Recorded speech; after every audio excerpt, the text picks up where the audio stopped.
venues here in Hong Kong. Today, we are celebrating the 124th Benguet Federation Day and the 17th Hong Kong Adibay with our theme, Sustaining Cultural Identity through Camaraderie among OFWs.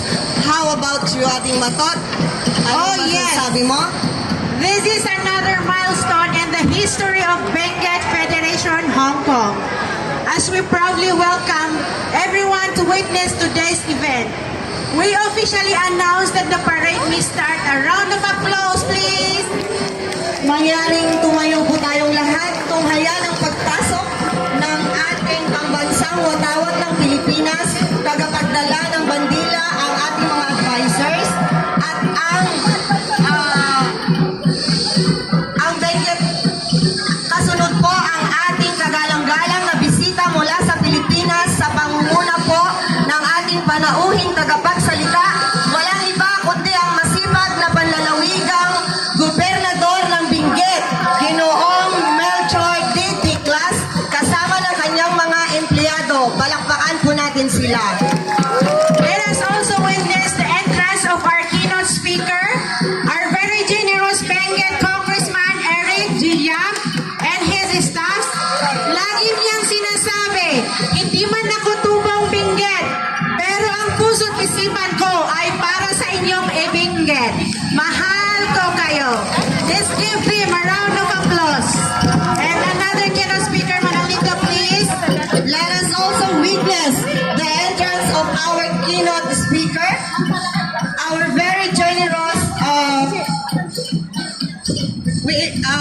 national coordinator and first nominee of Ipanao Sambayanan Party List, Attorney Marlon Bosantog, ang tagapagtanggol ng ating mga katutubong Pilipino mula Luzon, Visayas at Mindanao. Okay, another keynote speaker. Let's welcome our Benguet Vice Governor Erickson Tabo Felipe and his staff. Palakpakan po natin sila. And also we may acknowledge the presence of our honorable municipal mayors and their councilors. Yes, well, kas makita tayo, aduda dagito'y mayors tayo na imay. May sabi ko'y Mayor Alfredo Dacumos of Sablan. And Mayor Tomas Bongbong Wales of Bukod.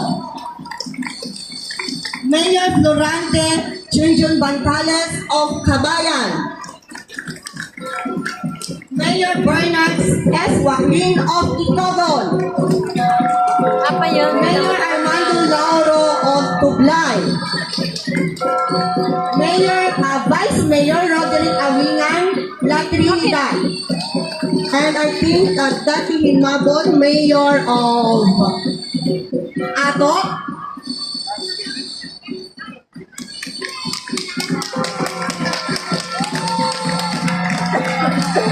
Queen Speed, palakpakan po natin sila, and their councilors, Aduda Apo. Let's give them a round of applause. And also, all the bloggers all the way from Cordillera at Trinidad.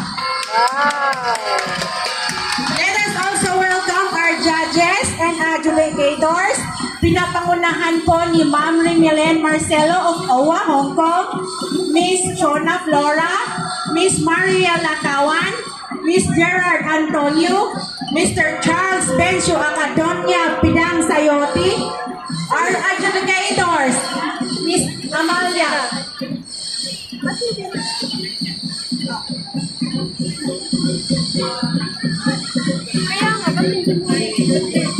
Okay, so let us also welcome the entrance of Benguet Federation officers and advisors.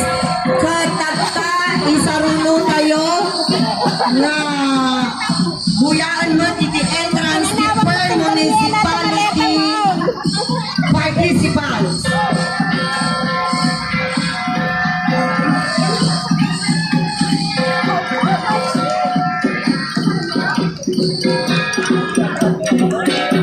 Okay, so judge, unaan i-announce tayo mat, dagitoy Judges tayo and adjudicators, please settle down, take your seats. Our judges for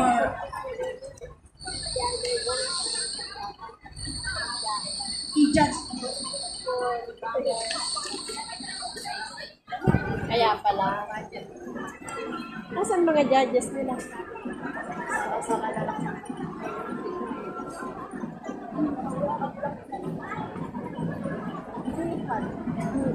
So, judges tayo for street dance, gongs, and banners.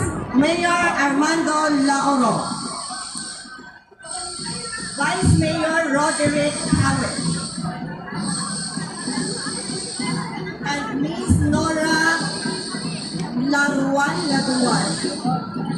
And Mr. Aladin of Kabayan. Aladin Bagayan, sorry.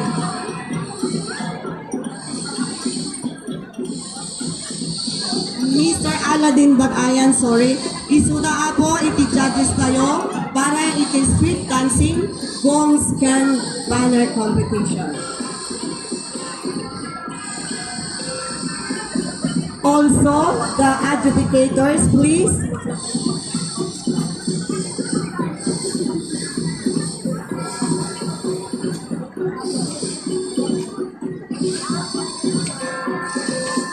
Apo Mayor of Laoro, please.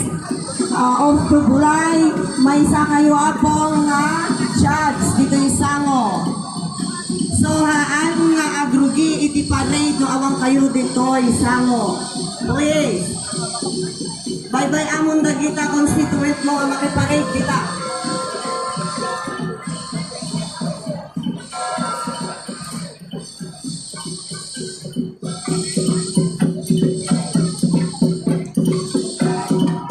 Oh, wow. Okay, and then our adjudicators, please.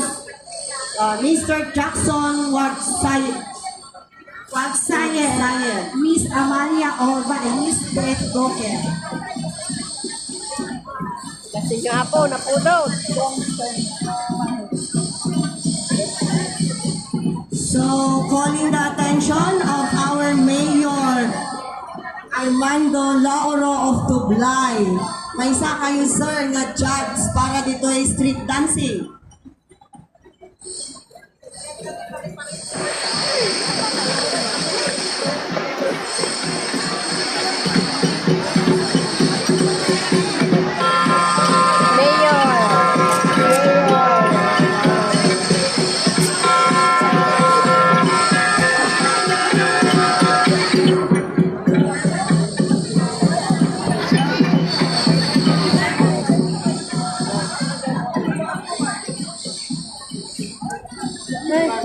Pudot. May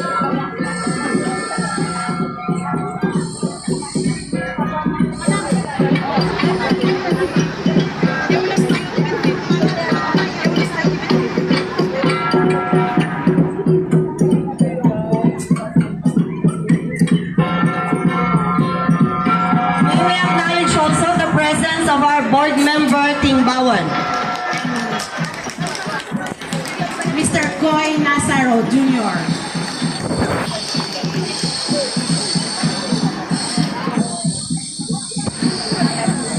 So our judges are all present. So may we start with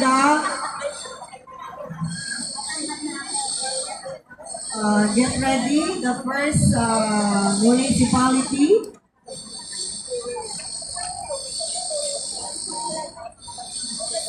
Okay, just please. Okay, so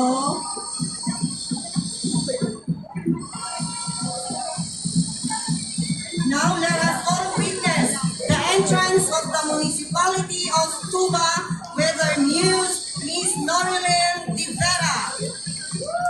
The municipality of Tuba is the first-class municipality in the province of Benguet. Tuba is known as the gateway of Baguio City as the Asin, Nangalisan, San Pascual, Ben Palispis, Highway of Marcos, Cannon Road, Nagilian Road, 4-axis highways of the adjacent of Baguio Baguio travelers of the municipality. Tuba was originally a barrio of the towns of Baguio in the early 1990 under the American occupation of the Philippines. Mining is a major part of the economy of Tuba, where it is currently led by Felix Mining Corporation.